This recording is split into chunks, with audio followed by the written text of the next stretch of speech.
বছৰ দিনৰ পৰা সহযোগ কৰি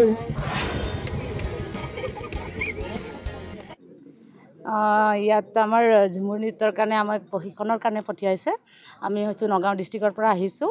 ছাৰৰ উদম ছাৰৰ লগতে আমাৰ টীমটোৱে আহিছে আমাৰ নগাঁও ডিষ্ট্ৰিক্টৰে তবে ডিষ্ট্ৰিবিউট হৈ আছে। চ' আমি হিমন্ত বিশ্ব শৰ্মা ডাঙৰীয়াক আমি শ্ৰদ্ধাৰে প্ৰণাম জনাইছোঁ আৰু তেওঁৰ কাৰণে আমি এই আমাৰ জনগোষ্ঠীটোৰ কাৰণে ইমানখিনি শিকাবলৈ আমাক লৈ গৈছিলে গুৱাহাটীত ট্ৰেইনিং কৰালে। তাৰ পৰা আহি আমি জেগাই জেগাই প্ৰশিক্ষণ দিবলৈ সক্ষম হৈছোঁ আৰু ইয়াত আহি ভেৰগাঁও ওদালগুৰি ডিষ্ট্ৰিক্ট ভেৰগাঁৱত আহি যিকেইজনী নাচনী পাইছোঁ ঢুলীয়া দাদাহঁতক পাইছোঁ। বহুত ধুনীয়া বহুত ভাল। তেওঁলোকেও এদিন ঢুলীয়া দাদাহঁতেও এদিন শিকাওঁতে শিকিব পাৰিছে। নাচনীও যেনেকৈ বুজাইছোঁ তেনেকৈ বুজিব পাৰিছে আৰু সহজভাৱে তেওঁলোকে নাচটো লৈ পেলাই যেনেকৈ নাচিব লাগে সেইবিলাকে তেওঁলোকে সহজভাৱে কৰিব পাৰিছে। সেইটোক লৈ আমি নথৈ আনন্দিত হৈছোঁ। আৰু ইয়াত আমাৰ DC ছাৰ আছে, চাৰ্কল অফিচাৰ আছে, তেওঁলোককো আমি ধন্যবাদ জনাইছোঁ। আৰু আছে দাদাহঁতৰ যিহেতু নাম নাজানো, চ' তেওঁলোককো ধন্যবাদ দিছোঁ। তেওঁলোকৰ কাৰণে আমি ইয়াত বহুতভাৱে আমাক ছাপোৰ্ট কৰিছে। যেনেকুৱা আমি নিজৰ জেগা নিচিনা পাইছোঁ, লোকেল এৰিয়া নিচিনা।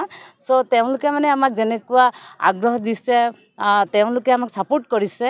ছাৰহঁতো আহিছে, MLA ছাৰ অধ্যক্ষ ছাৰজনো আহিছে, আহি লৈ তেওঁলোককো বুজাইছে। ছাৰহঁতক আমি সকলোকে ভেৰগাঁও সমষ্টিক ধন্যবাদ মোৰ ফালৰ পৰা জনাইছোঁ। আমাৰ মাষ্টাৰ ট্ৰেইনাৰ হৈ মই সকলোকে পুনৰবাৰ ধন্যবাদ জনাইছোঁ। সেইখিনিতে মোৰ ইমানখিনিয়ে কথা ক'বলৈ দিয়াৰ কাৰণে মই আপোনালোককো ধন্যবাদ দিছোঁ। কি ক'ব আপুনি এই মুহূৰ্তত যিহেতু আপুনি প্ৰশিক্ষাৰ্থীসকলক প্ৰশিক্ষণ দি আছে, তেনেক্ষেত্ৰত অভিলাষী এটা আঁচনি লোৱা বুলি ক'ব লাগিব অসম চৰকাৰক ধন্যবাদ দিছোঁ। আৰু যিবিলাক ডান্সাৰ শিক্ষাৰ্থী আছে সিহঁতক শিকায়ো আমাক ভাল লাগিছে আৰু চব ভণ্টিৰ নিচিনাই আৰু সেয়াই আৰু ধন্যবাদ চবকে।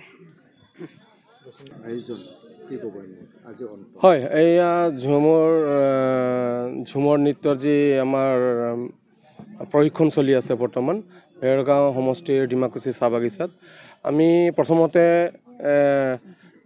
সকলো চাহ জনগোষ্ঠী আদিবাসী সমাজৰ পৰা সন্মানীয় মুখ্যমন্ত্ৰী মহোদয়ৰ লগতে আমাৰ অসম চৰকাৰৰ সকলো মন্ত্ৰী মহোদয় আৰু চৰকাৰী বিষয়াবৰ্গক আমি আন্তৰিকতাৰে ধন্যবাদ জ্ঞাপন কৰিছোঁ। কাৰণ এয়া অভিলাষী, এয়া বিশ্ব ৰেকৰ্ড এটা হ'বলৈ গৈছে। কাৰণ 200 বছৰৰ মূৰত এয়া আমি দেখিবলৈ পাইছোঁ। বিহুত যেনেকৈ আপোনালোকে দেখিবলৈ পালে বিহুত 12,000 নাচনী নাচিছিলে, এইবাৰ ঝুমৰ নৃত্যক আমাৰ বিশ্ব দৰবাৰলৈ লৈ যোৱাৰ যি প্ৰচেষ্টা চলাইছে, গতিকে আমি অতিকৈ আনন্দিত আৰু সুখী। 24 ফেব্ৰুৱাৰী তাৰিখে যিটো নেকি অনুষ্ঠান হ'ব সৰুসজাইত, তাত প্ৰধানমন্ত্ৰী মহোদয় আহিব আৰু তাত আমাৰ 8,000 নাচনী তাত অংশগ্ৰহণ কৰিব।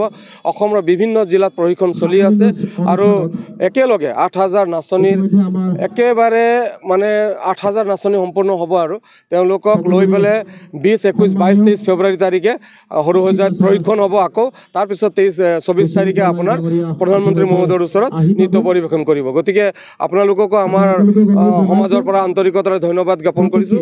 ইয়াত আমাৰ মাষ্টাৰ ট্ৰেইনাৰসকলে কষ্ট কৰিছে।